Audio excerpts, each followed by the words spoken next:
Listen, everybody, welcome to Delete Lawz. There's hundreds of people watching right now. Do me a favor, hit the like button. Just take your finger and hit the like button. It looks like that with the thumb down there. And then type in the comment section, OTVO!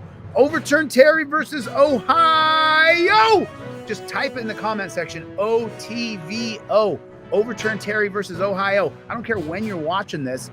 Put OTVO in the comment section. Just do it. It takes you 4 letters, less than 4 seconds. OTVO. This one says 3 Colorado officers won't be charged for beating a homeless military veteran. Now, I got to be honest with you. This is going to be tough to watch. This is hard. Just so you know, this is tough. This is a tough one. The cops beat this guy. It's pretty tough. But as you know, at Team DLZ, we watch it. So let's get into it. I'm going to ask you to just not reach for anything and step on out of the vehicle, okay? Well, I'm coming out the vehicle. We'll talk about that, okay? He's getting out of the vehicle. Okay, so this is in a video earlier, we talked about when the cops order you out of the car, they're ordering you out of the car using Terry versus Ohio. Terry versus Ohio extended a 1977 case called Pennsylvania versus Mims, where the cop can order you out of the car because he believes that you're armed and presently dangerous. But he has to believe that you're armed and presently dangerous to order you out of the car. This Pennsylvania versus Mims holding, 1977, an extension of the 1968 holding called Terry versus Ohio, needs to be challenged all the way up the court system, meaning that a freedom fighter will have to tell a cop, no, I'm not getting out, even though according to the Supreme Court, it's a lawful order, and I'm willing to go to jail for that because a prudent man could not believe that I'm armed and presently a danger to you or others. And that is the statute. That is the holding of Pennsylvania versus Mims. So we need a freedom fighter to challenge it. And that's why he's saying, get out of the car. That's a lawful order. I'm going to ask you to just not reach for anything and step on out of the vehicle, okay? Well, I'm coming out the vehicle. We'll talk about that, okay? So just step on out of DUI. All right, so stand up, turn around, hands behind your back. Hands behind my back. Yes, you're going to be the same in handcuffs. No, I'm not. You're about to stand up.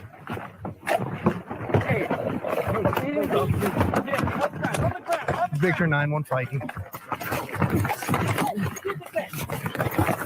Stop fighting me, bro. Quit fighting. He's assaulting me. I'm not assaulting you, bro. Get out of the car. Did you see the pig over there punching him in the head? Watch the pig punch him in the head and listen to the times he gets hit. Listen to the punches landing. Stop fighting me, bro. They're both throwing punch, punch, punch, punch, punch, punch, punch. Fighting. See him over there? That cop right there? He's punching him. There's another punch. There's another punch. There's another punch. He's assaulting me. I'm not He's punching him in the face over and over and over again. assaulting you, bro. Get out of the car. I got it. Look at that. This is based on the Pennsylvania versus Mims holding that you have to get out of the car in the name of officer safety, an extension of Terry versus Ohio. Stop fighting me, bro. Ow! Not move. All right. What the f*** did I do, bro? I'm trying. My brother. He was homeless and sleeping in his car. My brother. Oh, my brother. Oh, my Now he's saying, my brother, please, my brother. brother. Oh, my brother. Oh, my brother. Oh. Yeah. You go. No, you're done. You're done. You're all right. You're done. You're all right. You beat the shit out of the dude, and that's okay. That left arm, it's like, don't fucking do it, dude. There's 2 attorneys in Georgia, again, Harry Daniels and Latrice Lattin. They say their client, his name's Dalvin Gadson, Look at his face. Look what they did to his face. was viciously beaten by officers after he was pulled over for driving without a license, or without a license plate, rather, back in October. Now the attorneys are sharing CSPD body cam video from that night. You can see police pull Gadson over. They call for backup. Shortly after, several officers ask Gadson to get out of the car for a DUI investigation. And when Gadson refuses to comply, Daniel. So he's literally asleep in the park. That part's kind of being not being presented. This man is asleep in his car. See that? That's a park. He's in a parking lot sleeping. He's homeless. and they pick on the most vulnerable, the nasty jackboot thug pigs. He's asleep in his cart. He's not going to be driving anywhere. He's staying there for the night. He's bewildered why they're bothering him. And get this, they're investigating him for marijuana. Marijuana doesn't impair you. Sanjay Gupta did an entire study on driving on marijuana. It doesn't impair you like alcohol does. It's silly to even consider it under the DUI statutes. It's ridiculous. But look at him. He was just asleep in a parking lot. That was his crime. He went to sleep. Gadson refuses to comply. Daniels says police used close-handed fists to, quote, beat him out of the car. This went on for over a minute. According to Daniels, Gadson faced 2 counts of second-degree assault following the incident. So Gadson faces 2 counts of second-degree assault. Once again, we're seeing that the police are lying about them being assaulted. It's a daily occurrence on this channel. I show videos every day where the police lie and say that they were assaulted. Gadson's facing 2 charges of assault. You guys just watched it. He got the hell beat out of him. He blocked the punches with his face. On for over a minute. According to Daniels, Gadson faced 2 counts of second-degree assault following the incident. So Gadson faces 2 counts of assault, which have since been dropped. CSPD tells us, our news partners rather, look at his face. To plan, they will plan on making a comment today after reviewing facts of this case. Attorneys for a Colorado Springs man have filed a federal lawsuit against 3 police officers and the city. This stems from a 29-year-old man's arrest in October. Delvin Gadson was living out of his car when officers pulled him over. In recently released body cam footage, 2 officers can be seen punching and kicking him while he refused to get out of the car. My feelings hurt. My body hurt. This is no way that a human should be treated. I'm also a military veteran. These police officers, they definitely need to be fired and arrested. All 3 of them.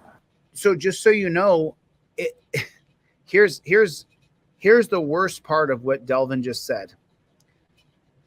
They won't be arrested and they won't be charged. The police create policy for their police department. Their policy, I bet my life on, is that if you don't comply to being put in torture cuffs or to following a lawful order like Pennsylvania versus Mims, that they can use pain compliance, meaning a fist, to beat it into you.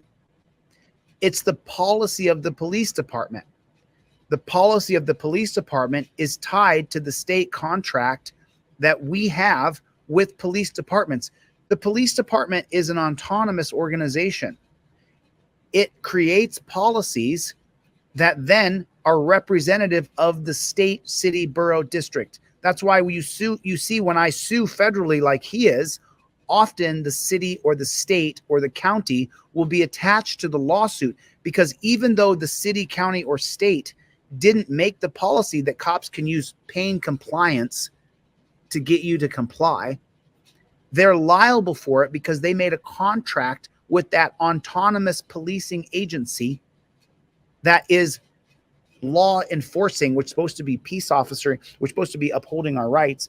But instead, now the city, county, or state is liable for the bad policy created by policing. The cop will get away with it because of qualified immunity. He won't face any repercussions at all, any charges, nothing. And then they'll have to say, we're going to retrain the policy, meaning they need more money to retrain their officers. This is how broken this system is, because they're autonomous. There's no third-party agency to say, well, we're going to change the policy and then we're going to enact these disciplines for people who violate our policies. A third party, not the cops themselves. You have to understand what an autonomous policing organization can do. Whatever they want, they just have to create a policy. And the cops who do it are not liable for anything that happens to you because it was their policy. Make no mistake about it. This is a case that needs to be publicized. Why? It's happened so many times here in America, across the country, and we're sick and tired of it. Lawsuit says Gadson suffered injuries to his face, back, chest, and his head, and claims that he still suffers ongoing distress. So this is where the cops are showing their hands. And look how happy he is. Look at the smile on this. Can I ask you to Look at the smile on this pig's face. I mean, look at that. Look at these pigs showing their hands, how they got injured by beating a man in the face who wasn't resisting or doing anything other than didn't want to get out of his car. He just didn't want to get out of the car because he knew that he would be beat. He knew that he would get beat. I mean, just an absolute and total scam. Just I expected him. Oh, we saw this one the other day. This is the Pomeranian dog. So Delvin Gadson, now he has to sue federally, but the cops who punched him in the face over and over and over again won't face any kind of disciplinary criminal charges at all. Nothing. This is a broken system. When we watch someone get punched in the face over and over and over again, and there's no charges for that, for the person who did the punching, then we have a broken system. We don't have a rule of law system. This is a tyrannical police state, prison state, death state system. People will argue with me about how volunteerism or anarchism is really good for our country.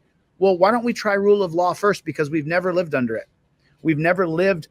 The rule of law has never upheld our rights. The rule of law has been used to strip us of our rights. There's a big difference in wording. The rule of law is to uphold your rights, or you live under the rule of law. If you live under the rule of law, you're living under law enforcers. If you live with the rule of law, it upholds your rights. The wording really matters. That's why we have to get rid of that stupid term, law enforcers. It has to be completely and utterly deleted from our lexicon. It has to be completely deleted from our lexicon. All right, where are we? Let me see where we are.